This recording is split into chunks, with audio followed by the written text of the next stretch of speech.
This is SBR's Football Betting Daily. Take us to kickoff.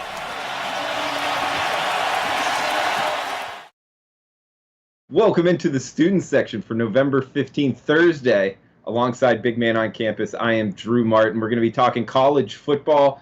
Also, at the end of the show, some college basketball, maybe a little open forum, hit the chat box a bunch. But the man, the myth, the legend, a man of many talents, a good talker, Big Man on Campus. Jeff, welcome in. How are you? Doing great, Drew. How are you, man? Good, man. It's Thursday, middle of November. As a sports bettor, as you know, a bunch going on, man. How are you keeping up? Well, I'm just trying to keep my head above water, Drew.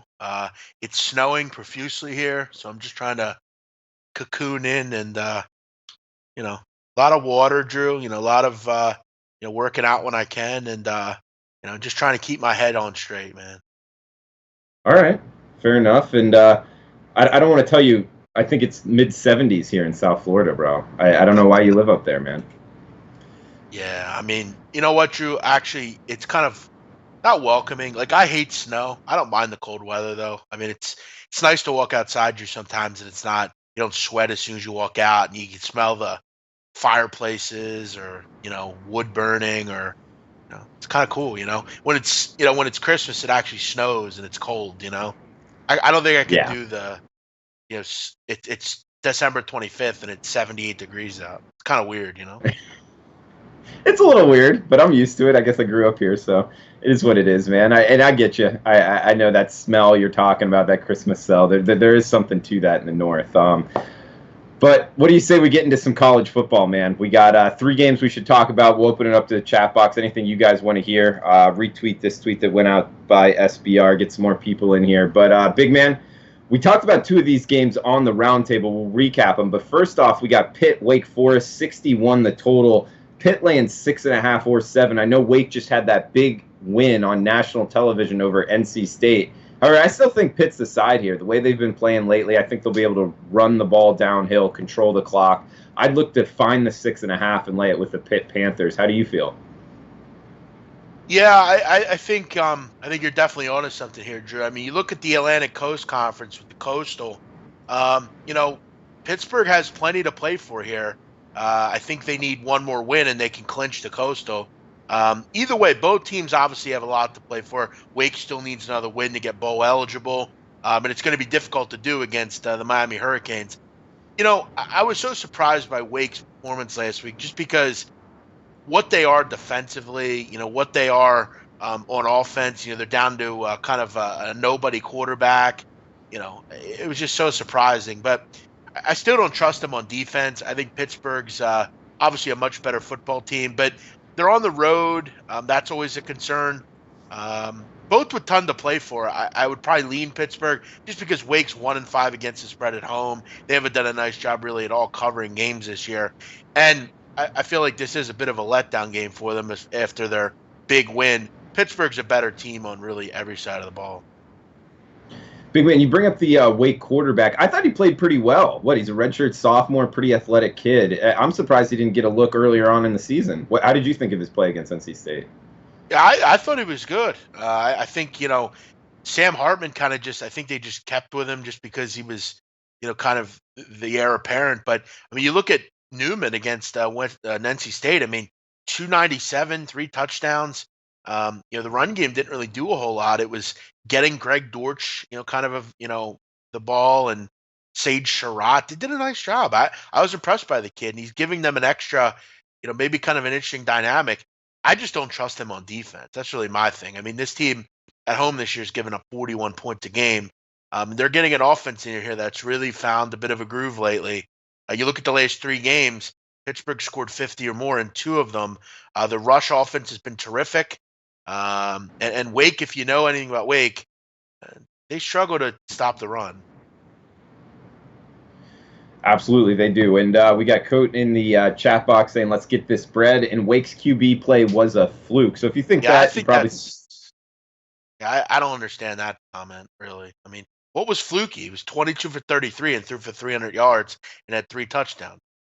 A fluke is he had 5 batted balls in the air and none were intercepted, and he didn't play great, and they found a way to win by having a pick six and stuff like that. He played well. I mean, he was terrific. What's fluky about that? I'm just trying to, for the sake of argument, maybe like NC State's defense didn't show up, so like anybody would have looked good type deal. I don't know. That's the only thing I can think of. I don't think it was a fluke either. I think he played really well. Almost 70% completions is. I don't think there's any. I mean, NC State just couldn't move the ball. I mean, they hurt themselves in the red zone. Like in Wake's quarterback play, and you agreed with me on Pitt's offensive performance. Do you like the over here as well at 61? Yeah, I mean, I definitely would. I mean, with the way Pittsburgh's been moving the football, they should have no trouble against Wake's defense. And again, Pittsburgh is Pittsburgh. I mean, they're not great on defense. I mean, they're going to give up 24, 27 points in this game. I kind of look at this as maybe 34, 31, 38, 34, something like that. I think it's a pretty great game. I don't really have a big feel on it, just because both teams really need the game. But I lean Pitt. I lean over. Big man, we got 2 games left. We've touched on both of these on the roundtable, but real quick, Cincinnati UCF, my favorite matchup of the weekend. ABC 8 p.m. Eastern kick from Orlando. 61 the total. UCF laying 7 now across the boards. The 7.5s have pretty much been knocked out, so it's Cincy taking a little bit of money. At first, big man, I really like Cincinnati just from a side perspective. I think this is with all of the kind of hoopla coming on UCF, it seems like a lot of people are starting to jump on the bandwagon. But this Cincinnati team, good defensive front, gets after the quarterback, I think can neutralize Mackenzie Milton somewhat in his athletic ability, what UCF can do on offense. So I was looking for Cincinnati to be the side. I didn't think the number would be already at a touchdown. Just talent-wise in general, an offensive scheme, being at home in the biggest game probably ever in Orlando. I'm not sure of that, but the biggest game in the program, at least of my lifetime. It's just not a big enough number to go against UCF. If you put a gun to my head, I would be on UCF. I haven't bet it yet. How do you feel?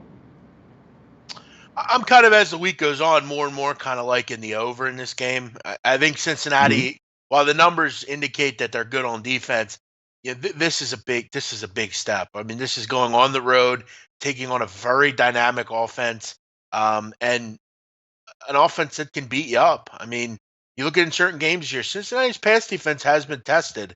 They're going to have to keep up, obviously, if they want to beat Central Florida. I feel like if you like Cincinnati, I don't think you're betting it because you think they're going to stop.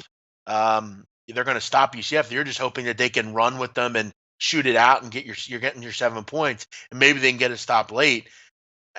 I'm going to go ahead and think that Central Florida kind of has kind of the tempo they want in this game, and it's kind of a shootout. And look, they could just outscore Cincinnati. I'm not in love with Cincinnati's offense. It's good. It's not great. I look over the number, maybe taking a shot with that, because this is a total that's a bit low as far as in UCF's kind of territory. Last year's game, 51-23. It wouldn't surprise me if Central Florida come in and beat up Cincinnati. Cincinnati hasn't really faced a ton of tough opponents, and the tough opponent they did face was the Temple Owls, and they lost that game. This could be one of the big cases where, Drew, you continue to see this in the G5. A team like Cincinnati, a team like Fresno, teams like that step up a competition or, been bored for a while. They step up a competition and they get their ass kicked. I have a feeling Cincinnati goes down there and gets beaten up. I think it could be a lot like last year, 44-21 or something like that. I think UCF kind of rolls and the game goes over. Yeah, you're playing the total. I bet it personally. It was my roundtable best bet, 59.5. I'm right there with you. I think UCF is obviously going to get theirs. I don't think, even the best defenses in the country would shut down UCF. I think UCF will at least put the ball in the end zone against the Mississippi States of the world, the Alabamas of the world, 2 or 3 times in a game if they got that chance. But in this game, I think UCF is going to go up and down the field. 59.5. I bet the over. It looks like the market agrees with me. We're seeing mostly 61s now. So looks like you're on board as well on this over. Did you play it? I've not played it yet, but I definitely think there's a nice side here to be had. I think you're going to have to score. If you're Cincinnati, you're going to have to throw kind of balls to the wall in this game. Maybe take a shot or two you wouldn't normally take. So yeah, I'm gonna agree with you there. All right, we got one game left here. We got 4-2-3, 4-2-4. UNLV at Hawaii, 70.5 the total. Looks like Hawaii laying 6.5 or 7 at home. Interesting matchup here, big man. Going to get a lot of tickets written on it. It being the late game, 11 p.m. I'm seeing Eastern kick. UNLV off of a big win. Hawaii, I believe they're off of a bye week. Late season bye weeks can be very beneficial. How'd you look to bet the Rebels and Rainbow Warriors, big man? Yeah, I mean, at this point, I really wouldn't be looking to bet it just because if you look at the weather report, it doesn't look favorable for a lot of offense and great conditions here. 20-mile-an-hour winds, precipitation. It'll be warm, but wind's going to be a problem. Armani Rogers looks to be probable for this game. If he plays, I'll take the points. Hawaii's not look like the same team. If Rogers plays and it's fully healthy, I mean, you kind of wish this game was kind of good weather because it could be a nice little shootout. But, I mean, Drew, Hawaii's 0-4 this year, laying points. They failed to cover in 10 of 11 as a favorite. I have absolutely no interest in laying points with the Warriors right now. They've just seemed to fall off, and they're not a team that I think can get a lot of separation from an opponent. With Rodgers back, with the fact that he kind of adds a real shot in the arm to them, and they're off a big win against San Diego State. I think they'll maybe use that and try to end the season out on a high note. They're not going to a bowl game this year, but it doesn't mean they can't play spoiler. So for me, I'll look to, what is Hawaii playing for at this point? Pride, I guess.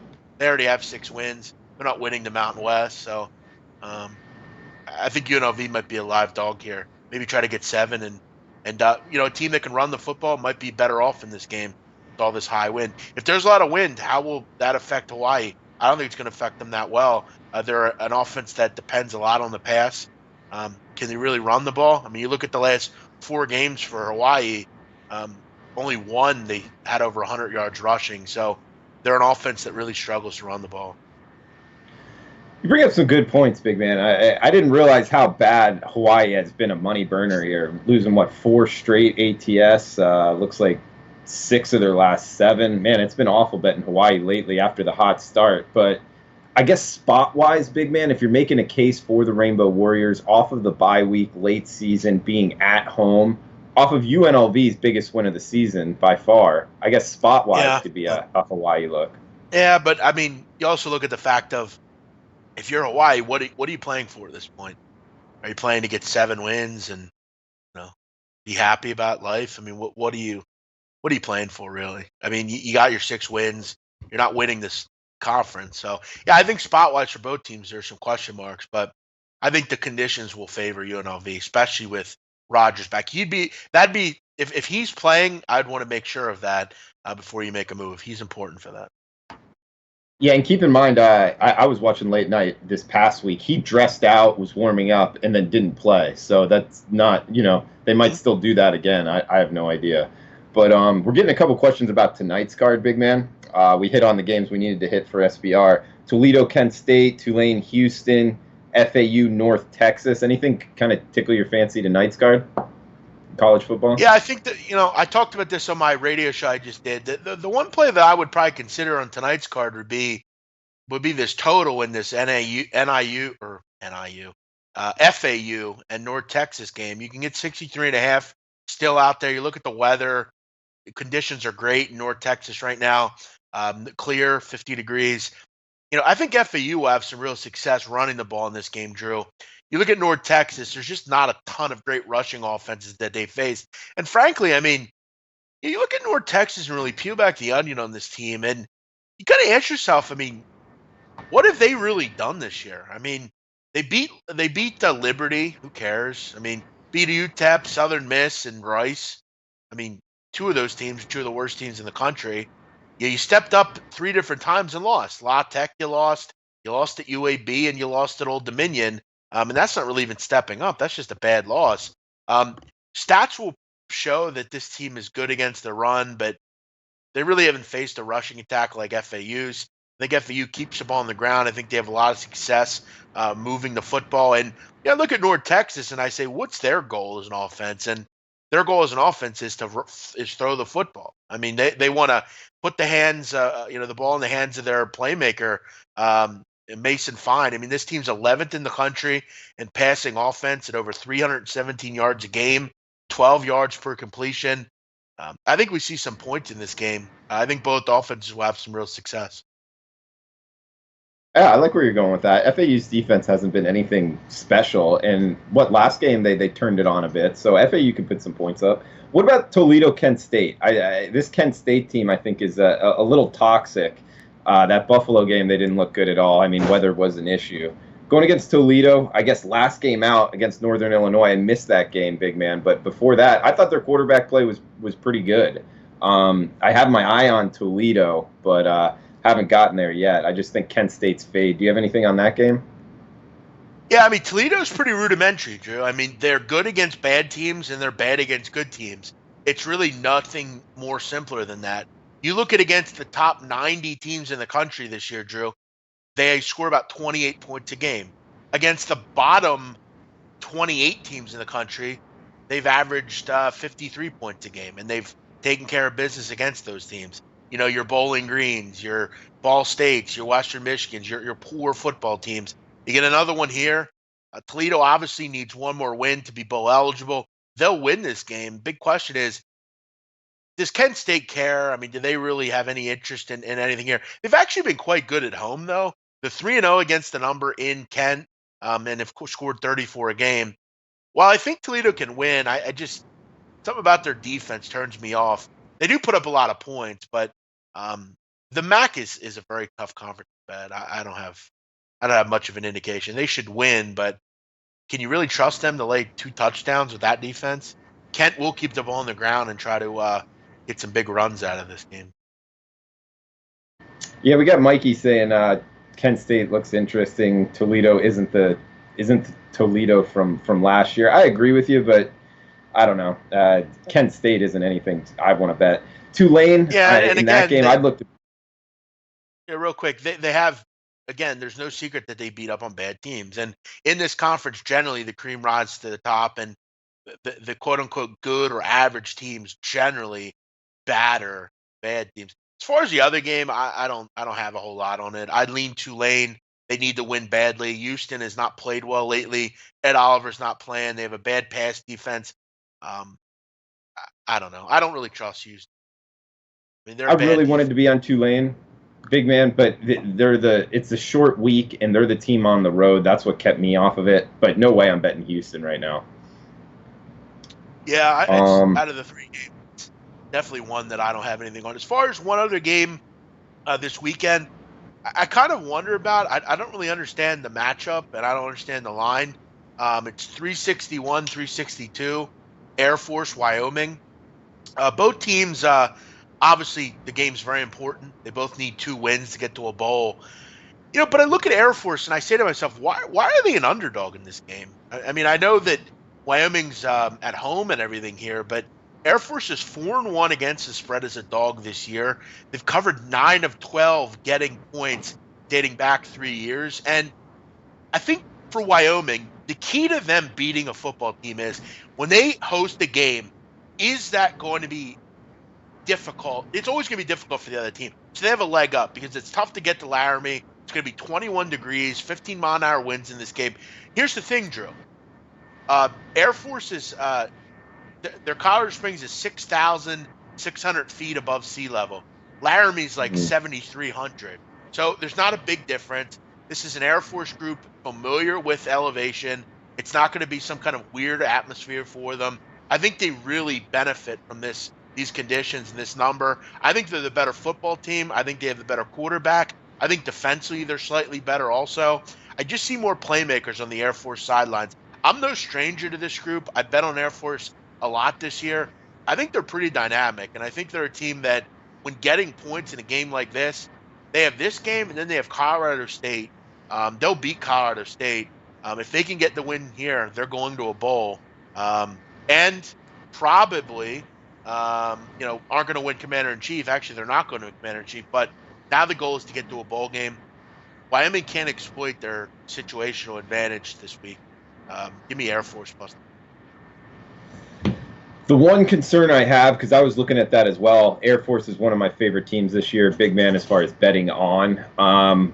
Craig Bowl preparing for the option is not a matchup I want to kind of fade. He's a really good coach, man, and he gets his team prepared. And if you can shut down the option, you can beat Air Force. That is the side that's what's keeping me off of this so far, big man. Yeah, I hear you, but again, we have to look at the other side of the ball and say to ourselves, can Wyoming move the ball against Air Force? Air Force is a terrific run defense. I think people will look at that game against Army and say, well, they gave up 242 in that game. But again, they only lost by 3 points. They're a pretty strong run defense themselves. So, yeah, it'll be a low-scoring, frigid, cold football game. But I just don't know that I don't see Air Force not. I don't know why they're not the favorite here. As a dog, they've been terrific.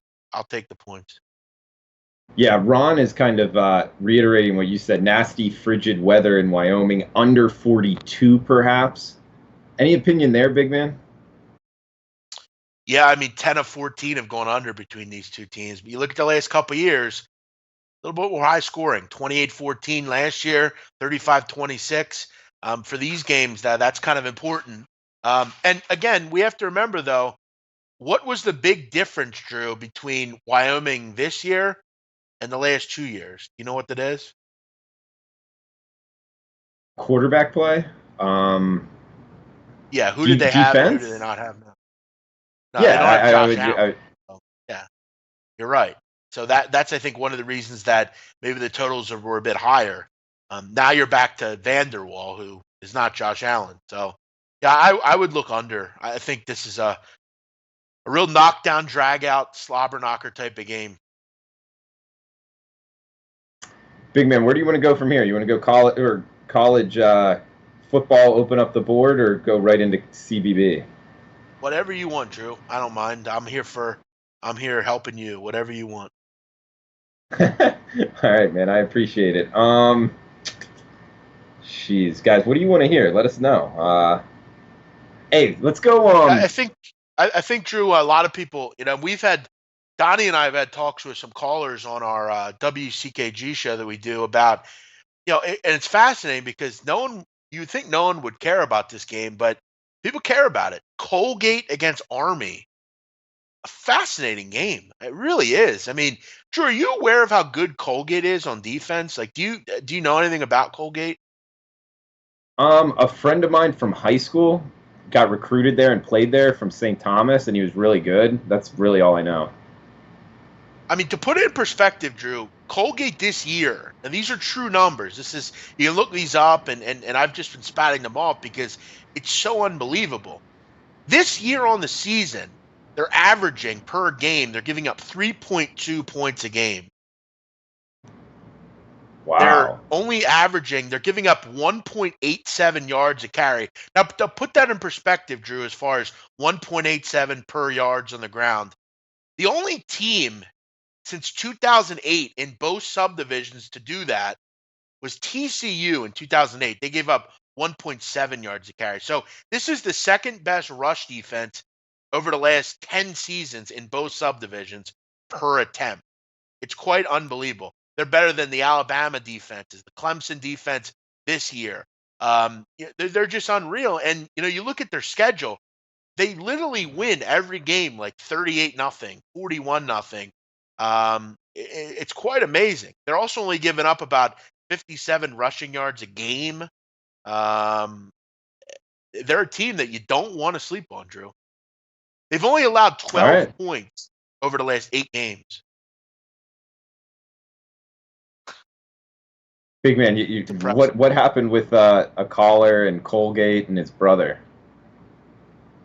We had a caller call in the other day that was shared a story about it. His older brother played at Colgate, and he's the all-time leading rusher in Colgate history, and he passed away a few years ago. He was in Thailand on a vacation, and he passed away. And it was he basically was having fun out in the water, and he I believe he drowned. And it was kind of a sad story because the caller shared how Colgate is such a great program and kind of remembered his brother. And we looked the brother up, and he was a terrific player. So yeah, it was a really nice story, and he was a hell of a player, that kid.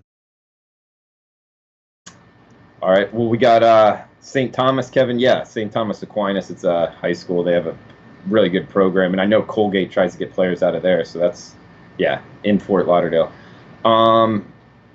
Big man, we got what about 25 minutes, 20 minutes or so? You want to hit the CBB board? Sure. All right. What about Ohio State tonight? You liking it? I didn't really get involved with that game. I didn't look a ton into it. Um, Look, I like Creighton. I think they're a team that I think it's just been really unlucky the last couple of years. They've just lost so many great players in the middle of the year to injury. Um, I'm kind of in the middle on Ohio State. I think they're a decent team. I think they're well coached, and I think they could be a factor. Are they ready to compete in the Big Ten? I don't think they are. I think they'll be kind of a bother to teams, but I don't know. I mean, what are they? Because they were really good offensively in one game and then very average in the other. I like Wesson. I like the Wesson brothers a lot, but this is a game where I kind of like both teams, so I don't really have a big feel on it. You have a Creighton team that scores a ton and doesn't play a ton of defense, but you know, I don't know. Kind of a pass for me. Creighton kind of thrives laying points and beating up teams. When they kind of step up, they generally have a little bit more trouble. Question about Purdue, App State. App State's pretty good. They played Alabama, head to head. I believe they lost by like eight or so points, but they were right in it the whole game. This App State team, and I believe this game's in Charleston. So it's not home court for App State, but a little bit closer for them. You got any opinion on Purdue, App State? Yeah, App State's got a pretty decent player, Ronshan Shabazz. He's a guard for them. He was very good against Alabama, and I think we're starting to see that this Alabama team's not very good. I mean, they lost today by double digits to Northeastern, struggled against App State. I'm going to tell you right now, and this is something you have to keep in mind. Alabama lost Colin Sexton. I don't know if anyone knows how difficult that is, but it is, and we've seen that. Purdue, on the other hand, I think is a little bit different animal. Purdue can obviously match them with the guard play. Shabazz won't be as big a factor. You obviously also look at the fact that Evan Boudreau and Harms and those kind of guys, they'll make it difficult because I'm not sure that App State has anyone down low that can handle those two. I'm a big fan of this little guard trifecta: Edwards, Klein, and Eastern. They're very good. I don't know that App State will have much to answer with. I'd be interested in Purdue probably, but it is a neutral game, and Purdue's not at home, so I would definitely make sure you know where these games are, and I don't even know if I know where that game is. Is that game Conway as well, South Carolina? Yes, I believe it. Yeah, it's in Charleston, South Carolina, I believe. Charleston. There you go. Same thing, but again, a neutral for both. I don't really have any reason to think that Purdue won't kind of beat up, maybe like a, I don't know, 15, 17, 18-point win. Probably where I'd look for it. What happened with UCF, big man? They've dropped, 2 games now? I thought they were supposed to be pretty good. They just lost today to Cal State Fullerton as 4.5 point beat up favorite. They beat up Cal State Fullerton. They beat them 68-52. Okay, yeah, I read that long. All right, never mind. False alarm. Which this is Drew, a good teaching moment for anyone out there interested, because I think early in the season you can really kind of locate things. You keep them in your head. Okay, here's something that I'll let everyone know about. When you're looking at a game involving UCF, if a team is dependent on getting to the foul line and getting to the rim, they are extreme fade against UCF. UCF basically walls the paint off. They don't allow you to get into the hoop. They got Taco Fall in the middle. They're a tremendous rebounding team. Cal Fullerton basically lives off of getting to the free throw line, getting to the rim. You saw today, they scored 52 points. That's very difficult. Ahmad and Allman Jr. were shut down. When you see a UCF team play a team that is very dependent on getting into the lane, I would fade them. Big man, I wrote it down on my notes. Exactly Good. what you said. Good. See, and Glad you to said hear keep it in your head. I've learned over the years to write this stuff down, and then I make a spreadsheet and go through it every day when I'm looking to bet the board, and use these sort of things. Go into Ken Palm or whatever you use, and try to use that to your advantage. Yeah, this is how I think you'll begin to kind of see college basketball a different way, because this is how you kind of cut the card down. You kind of can say, okay, well, whenever UCF plays, I'm going to look to see what's going on with them. I'm going to look to see who they're playing, and slowly building things like that. You look at tonight, Drew, a game kind of off the board. It's an added game. Belmont and Lipscomb. Belmont is just on fire right now offensively, and with the way they play offense, their coach Rick Byrd is kind of he's kind of the godfather of the motion offense. I mean, the way they run, the way they play, they put up 92 and 100 both their games. And I'm going to tell you right now, Drew, they didn't play Trevecca Nazarene and Kennesaw State. They played Illinois State and Middle Tennessee, two good mid-major programs. Beat them up, put 192 on the board, and both games combined. They're facing a team in Lipscomb tonight that plays little to no defense whatsoever. And one thing you got to love about Lipscomb is Casey Alexander, who's the coach of Lipscomb, is a Rick Byrd disciple. He coached under Rick Byrd for many years. They're almost the polar same on offense. They run the same offenses. They run very little in the hopes of defending anyone.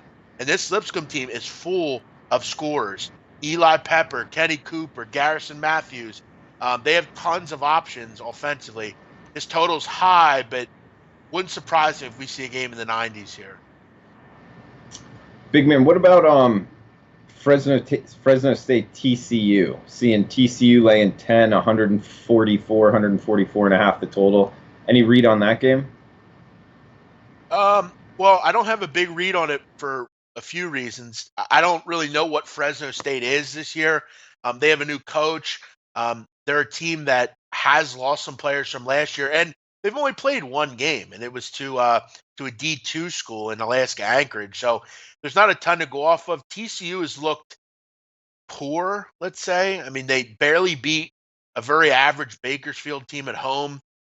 Beat up on Oral Roberts, but the Eagles aren't very good. So, this is kind of a step up. Fresno is tough. They're going to come in. They're going to turn you over. They're generally well coached, no matter who's leading the pack for Fresno, as far as from a coach perspective. I just don't have much on Fresno State because I haven't seen them very much. Their new coach, Justin Hudson, is a guy that was an assistant under Steve Fisher for a while at San Diego State. He did some great things at that program. Was a terrific recruiter. I look for Fresno to be a good team down the road. Hudson is a great recruiter. He was one of the people that landed Kawhi Leonard at San Diego State, landed some of their other great talent there. So I don't know about this year, but I expect Hudson to be a big riser in the coaching positions. He's only going to become better and better. We got some conspiracy theory guys. Paco, Mikey saying the moon is wacky. Trust me, ancient civilization. We'll save like the last 10 minutes here, but I just want to follow up with you on the TCU. I see they got a couple players out, big man, and I have them kind of notched here on my notes to bet them under, and I'm seeing 144 now. You got any opinion on TCU and the under? You also brought up a Steve Fisher assistant being the coach for Fresno State. Would that make you think, more defensive-minded basketball, and there might be something here on betting TCU unders? I mean, and that's definitely something that Fresno thrives under. Obviously good defense, stealing the basketball, things like that. TCU is a team that I think a lot of people, if you know anything about this program, people are pretty high on. I mean, they have a lot of young players, but they do a nice job at scoring the basketball. I would think this game's played in the 70s probably. I don't have the total right in front of me right now, but this game I didn't involve myself in a ton, so I can't give a great breakdown on it. But coming from the Steve Fisher train and the Brian Dutcher train, I'd imagine Fresno will get after it defensively. But I just don't know. TCU can put points on the board. Okay. Nolly, yeah, we hit on NCAA football to start. We're just doing the last few minutes here on college basketball. Also, a question about Cincinnati UCF. Yeah, we hit on that. We both like the over. We also talked about it on the roundtable as well. So to go into conspiracy stuff, I love it. Conspiracy stuff, big man. What's on your mind conspiracy-wise, man? Is there anything you want to throw out there? The Las Vegas shooter thing, I don't think there's two, just because what's the reasoning? There has to be a reason for having that. Well, does that make sense to you? Because if you look at the actual video, there is different flashes that you see. And listen, I'm just looking at it purely from a standpoint of, is it possible for a man of that age to do what he did?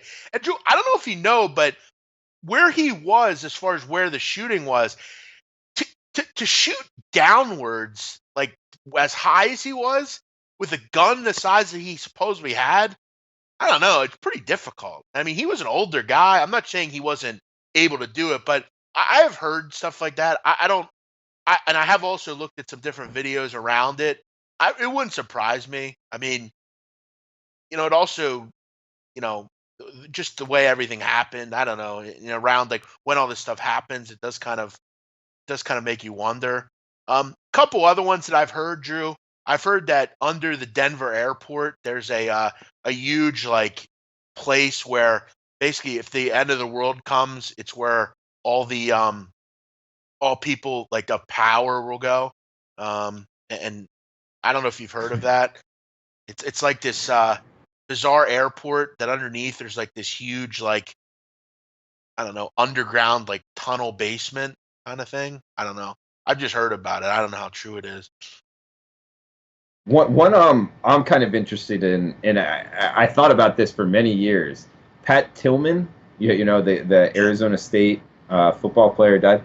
I think that might have been like done intentionally to get like more people's minds on the war because it was just getting out of hand. And then sure enough, a few years later, it was brought out that it was friendly fire that killed him. Yeah. I think that's one that not a lot of people talk about enough. No, I've heard that. It wouldn't surprise me. I mean, it's a pretty easy thing to kind of, I guess, just blame on fire, I guess. I mean, when it comes to like military stuff, I just kind of tend to believe it and stay away from it. But yeah, it wouldn't surprise me. I've also heard that there's actually people that believe that weather is man-made.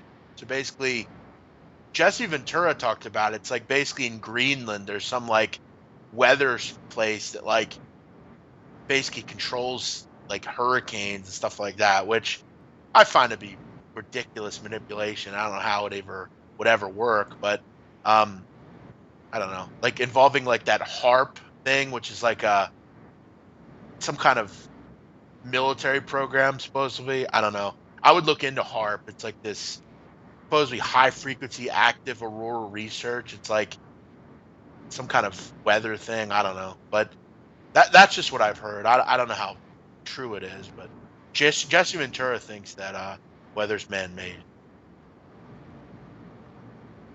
I don't know if I'd believe that. We are making at least. What's that? It'd be difficult. I mean, how would you really even do that? How would you create I don't know how that would go. It'd be a little ridiculous, big man.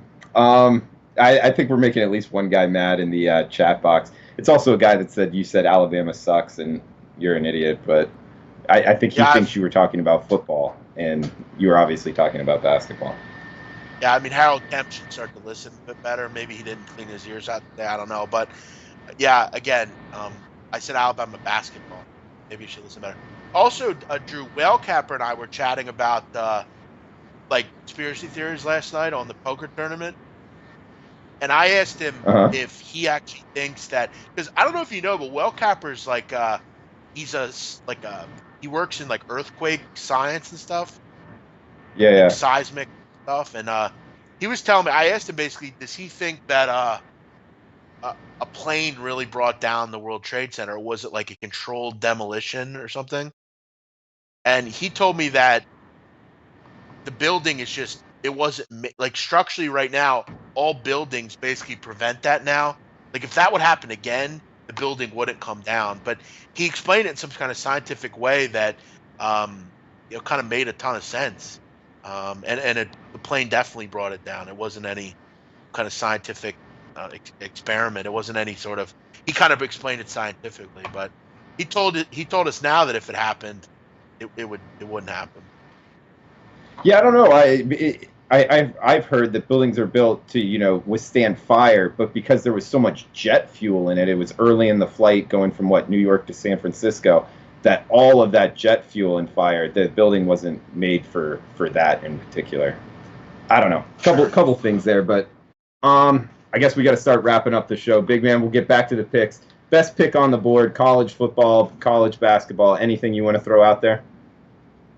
Yeah, I mean, I definitely like that Air Force game. That's one I would definitely have some major interest in this weekend. I don't really understand how they're an underdog.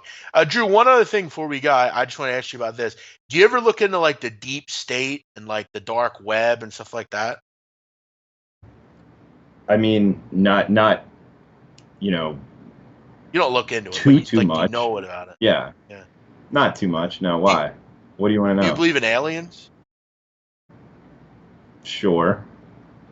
Like, what is Area 51, and why aren't we allowed to see what goes on there? They're just, keeping things secret. Right? I think it's a good thing that not everybody knows.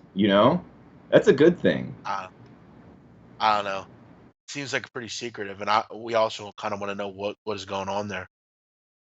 I don't know. Why? Because it's taxpayer money and stuff. You think everybody should know? No, I just think like it's kind of secret in a way. Like, why don't they ever talk about it, or we know what's going on? I don't know. Aliens are interesting, like kind of alien stuff. I don't know. Aliens are pretty interesting. Hopefully we'll find out in our lifetime if they're real or not.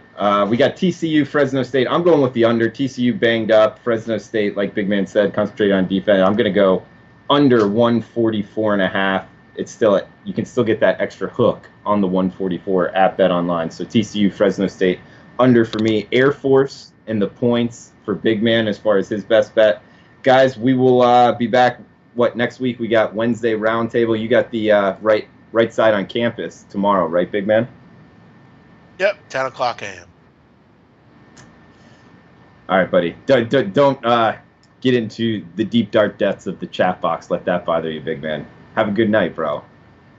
Nah, this guy, I mean, like I talk about sports 4 or 5 hours a day, and I want to have some fun for 5 minutes, and some guys in here telling me I should do my job and talk about picks. I mean, listen, we all do have lives, Harold. We're not fucking robots and just sit here and talk about sports for 12 hours a day. Sometimes we like to just chat, and Drew and I have good conversation, Yeah, no, we've had some good stuff, and I think 5 to 10 minutes tops about non-stuff is always good. We'll see how that goes, but don't let that guy bother you, Big Man. Dude, hit your bets tonight. Coming back tomorrow. You got right side of campus. Next week we got the round table. We got Monday's show. I'm guessing Thursday, a condensed format of some sort. Yeah, Thursday's Thanksgiving. So, do you know what the show schedule is for Thursday yet, Big Man? I do not. No.